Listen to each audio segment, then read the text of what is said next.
Hello students, this is your Polynomial Review Section 1, Simplifying, Combining, and Multiplying video key. If you look at problem number 1, it has a rational exponent. And if I look at my star chart right here, which is, I just wrote it down, it tells me that when I have a, which is right here, 64x, m to over n, this would be my m and this is my n. N, the denominator, is going to represent my whatever root that is, my square, so it's going to be a square root. And my numerator is going to represent my power underneath my radicand sign. So my answer, the way I would write this problem would be is the square root of 64x. So the square root of 64 is 8, and the square root of x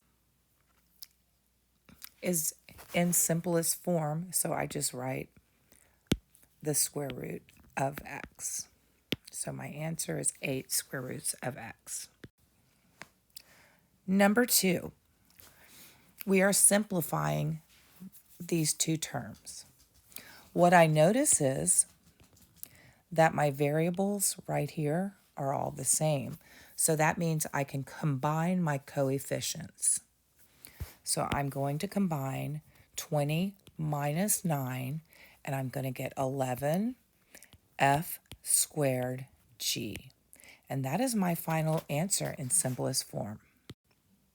What I notice when I'm combining this polynomial is that I have a plus sign right here, so I don't need to change my sign. So I'm ready to just start combining like terms. So I'm going to go to my highest power or my highest exponent, which would be x to the third right here. So I don't see any other x to the thirds, so I'm just going to write that down. 4x to the third. I can't combine it with anything else. Next, I'm going to look for my x squared. I don't see any other x to the second power, so I'm just going to write that number down again. My next step will be to look for my negative. I have a negative 3x, and then I also have a positive 2x. So that means I can combine my negative 3 and a positive 2x. So when I come over here in my brain, I'm going negative 3 plus 2x. So I have a negative 3 and a 2, which is just x, a negative x. So I'm going to write down minus x. My last and final part, I have a plus 5 and a minus 3. So 5 minus 3 is going to equal a plus 2. So this will be my final answer. Okay, the next problem, number 4. There's a few ways you could tackle this problem. The way I'm going to go ahead and do it is just to distribute my powers first. So I have 2. That's going to be 2 squared, and that's going to equal 4. And then I'm going to have 2 times 3, which is going to be g to the 6th. And then I'm going to have 2 times negative 2, and that's going to be h to the negative 4th. Next, I'm going to have, I'm going to distribute my negative 3. So I'm going to have negative 3 times 2, which is g to the negative 6th. And anything times 0 is 0. So that's just going to be nothing or 1. So next, I noticed that my bases are the same here. So I am going to subtract my exponents. So my next step, I'm going to have 4 and then 6 minus a negative 6.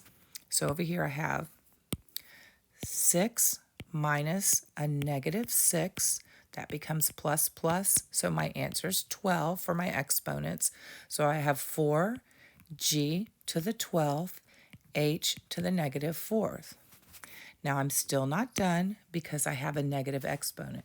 So this is just going to have to take the elevator downstairs, or however you want to think about it. So my final answer is going to be 4g to the 12th over h to the 4th. So here we are subtracting two polynomials. But when we subtract, we have to distribute our negative, this right here. So we need to change the sign of every term behind, that is in the parentheses behind that negative. So let's do that first. So what I'm going to have is negative 3x squared plus 5. Notice those signs don't change, but everything behind the negative, I'm going to distribute that negative to here, this term, and this term. So I'm going to have negative 5x squared minus 3x plus 12. So all the signs changed. They became opposite when I distributed that negative. Now we can start combining like terms. So I'm going to go to my largest power of exponents, which is x squared, and I'm going to combine my x squared. So I'm going to kind of look at my coefficient. So I have a negative 3 and a negative 5. So negative 3 and a negative 5 become negative 8x squared. Next, I'm going to go to my x to the first power. Notice I'm making sure I keep the sign in front of my coefficient. 5 minus 3 is 2, so I do a plus 2x. And then my last, all I have left is one little constant, and so that is going to be plus 12. So my final answer is negative x squared plus 2x plus 12. All right, so my next problem, we are going to be multiplying. So we are going to be distributing this negative 3. So we take the whole negative 3 and we're going to multiply negative 3 by every term inside the parentheses. So negative 3 times 5 is negative 15x squared. Next, negative 3 times a negative 2 becomes a positive 6x. The next, a negative 3 times a negative 7 becomes a positive 21. Number 7, what I notice is this, we're multiplying this binomial, and it is the same exact thing except for we have a plus and a minus. And what we call this is a difference of two squares. That means that my middle term, my bx, is going to disappear. So what is left is x squared minus 16. For number 8, I noticed that this right here is going to make a perfect square where my sides are exactly the same.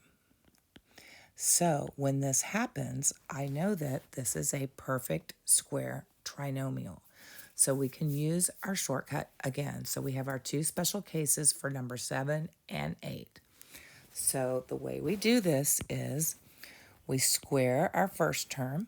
So 4 times 4 is 16. A times A is A squared. Next, we're going to multiply our the A and B according to our star chart. But you multiply these two terms, which is going to be, I'm going to do my work over here off to the side. It's going to be 4A times 2Y, and then we're going to double it. So 4 times 2 times 2 is 16ay plus 16ay. And then my last step, I'm going to square my 2y. So that's going to be plus 4y squared. That is a trinomial perfect square, a perfect trinomial square.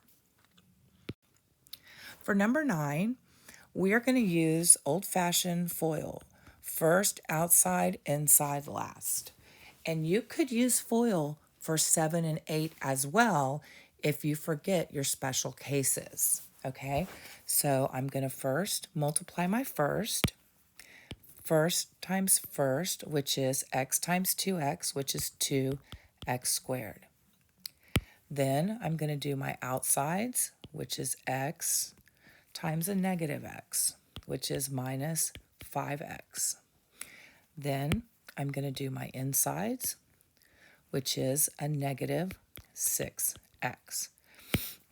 Then I'm going to do my last, which is a negative 3 times a negative 5, which is plus 15. And as y'all recall, all you have to do at the end is combine your middle terms, your bx. So what you're left with is 2x squared minus 11x plus 15. All right, again, when you are simplifying exponents, there are a few ways you could do this problem. I'm going to go ahead again and combine my exponents by using my quotient property. So I'm going to start with my ends, and then I'm going to subtract my exponents.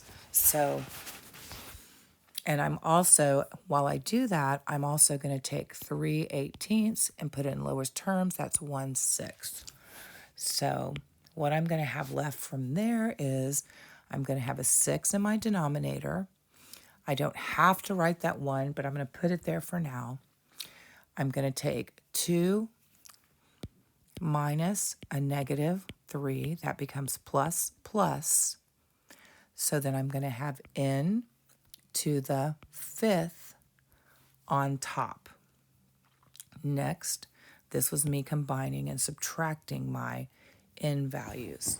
Next, I'm going to take my v and I'm going to subtract my exponents. So I have v to the negative 4th minus 5. And that's going to equal negative 9. Since it is a negative, it is going to go to the bottom, the denominator. So I'm going to have v to the 9th. Next, I'm going to go to my w's. My w's. And I have a 1 here. So when I come down over here, I'm going to have w1 minus a negative 2, and that becomes plus plus. So I have w to the 3rd. So all I need to do is erase my little 1 here. Let me see if I can. There we go. So this should be my final answer.